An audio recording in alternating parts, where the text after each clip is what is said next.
Well, last night you completed the Lesson 3 problem set, so let's take a few minutes and review and go over what you found and check your accuracy.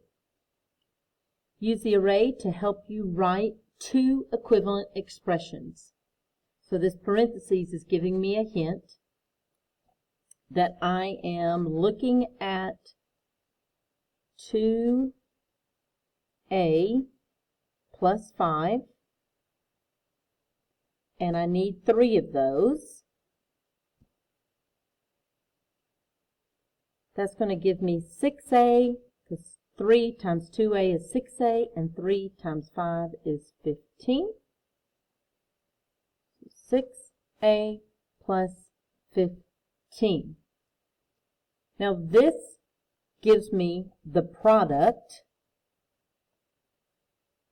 And the product of 3 times 2a plus 5 is equal to the sum of 6a plus 15, which is the definition for the distributive property. So if we make a -4, let's test to see if they're actually equivalent. So I'm going to rewrite those statements, or the equation.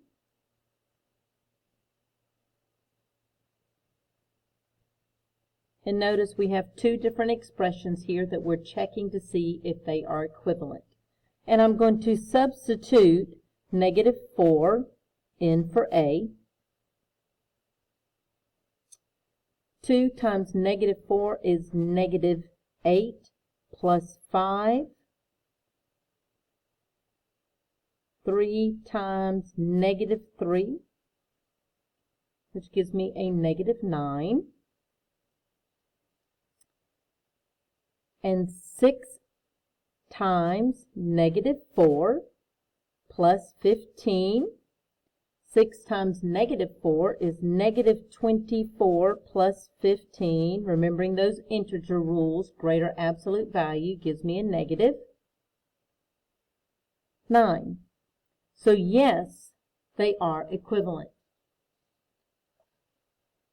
You and your friend made up a basketball shooting game, and every shot from the free throw line is 3 points.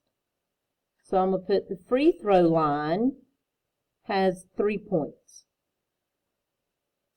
And every shot made from the half court mark is 6. So half court is 6. Okay? So half court is 6 points. Write an equation that represents the total number of points if F is the number of shots from the free throw and H is the number of shots from the half court. So P is actually my score. So I need it to equal P. That is my score.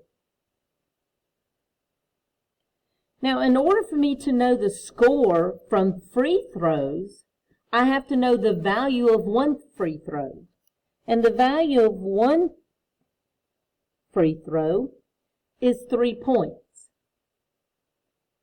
So how am I going to show that is going to change? The total from the free throws is going to change based on how many free throws I get.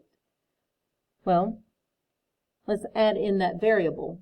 3 times the number of free throws will give me the total. Plus, I need to add 6 points for every half court. So that gives you your actual equation. So to explain this in words, 3 times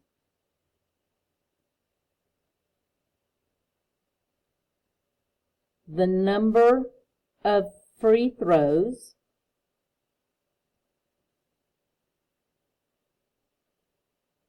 and 6 times the number of half court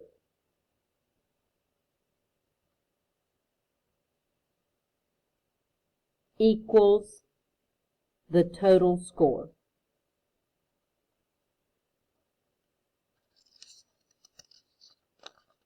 Right. So we move on, drawing a rectangular array. Well, you should be an expert by now of this. So my grouping is x plus 10.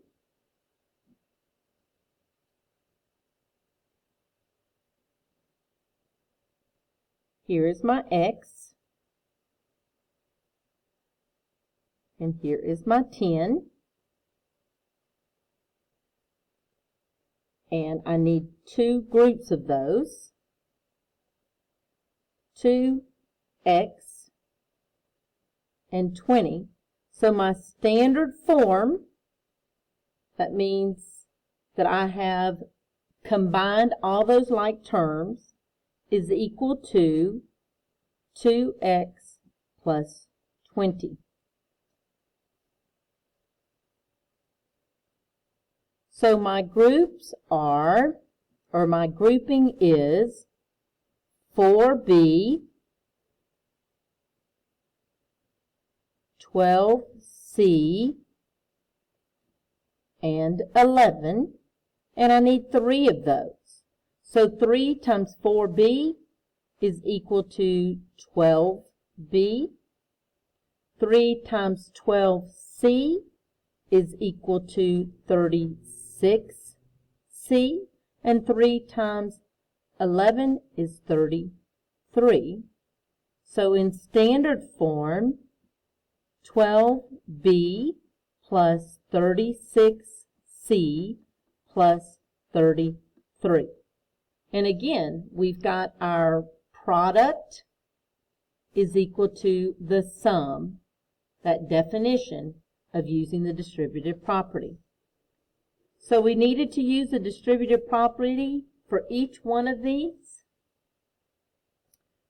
3 times 2x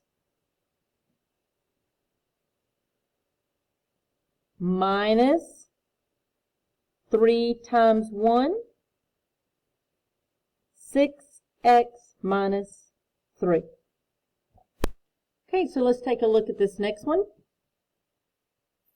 Remember, when we're doing division, we're using that multiplicative inverse, which is times 1/10. 1/10 times 40s using distribution, plus 1/10 times 100t.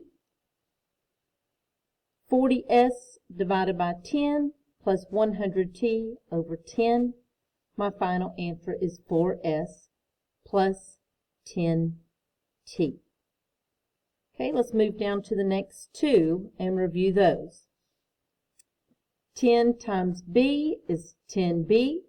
10 times 4c is 40c. On this side, multiplicative inverse of 1/6. So 1/6 times 48p plus 1/6 times 24. 48p over 6 or divided by 6 plus 24/6 equals 8p plus 4. So I'm going to give you a second to kind of review your answers and look for any misunderstandings. Okay, next page. And L was actually the same as D. So as we move down to writing the expression in standard form by expanding and collecting like terms. So if I take a look at this first step, 4 times 8m minus 4 times 7n plus 6 times 3n plus 6 times negative 4m. So you can't forget that negative sign. So from there, 48m minus 28n plus 18n plus negative 24m. And we want to combine the like terms. So here are my m's. 48m plus a negative 24m. And then I have a negative 28, so plus a negative 28n plus 18n. So 48 plus a negative 24 is equal to 24m, and a negative 28 plus a negative 28 plus 18 is equal to a negative 10n. You could have also written that as 24m minus 10n.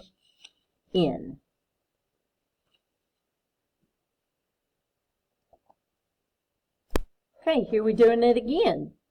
So 9 times r, let's see if we can spell this out. 9 times r minus 9 times s plus 5 times 2r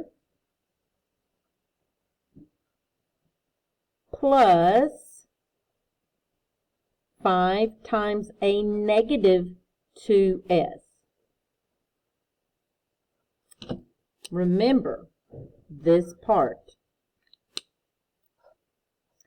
9r minus 9s plus 10r plus negative 10s. So let's group our r's together. 9r plus 10r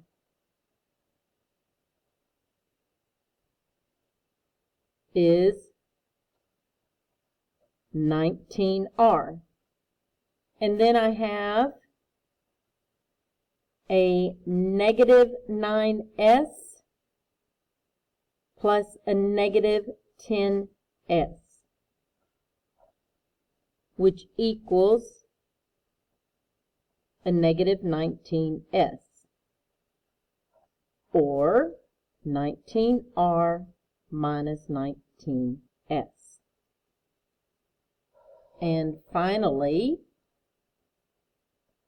12 times 1, 12 times negative 3g.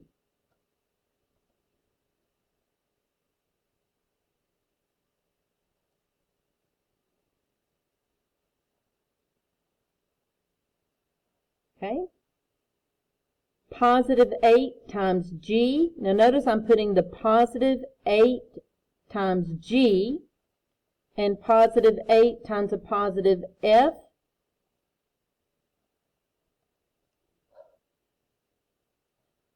So 12 minus 36g plus 8g plus 8f. I'm going to combine these two. So negative 36 plus 8g is negative 28g plus 8f plus 12. And you could have left the 12 in the front or moved it. Please make note of any misunderstandings and corrections so you will have that for future lessons.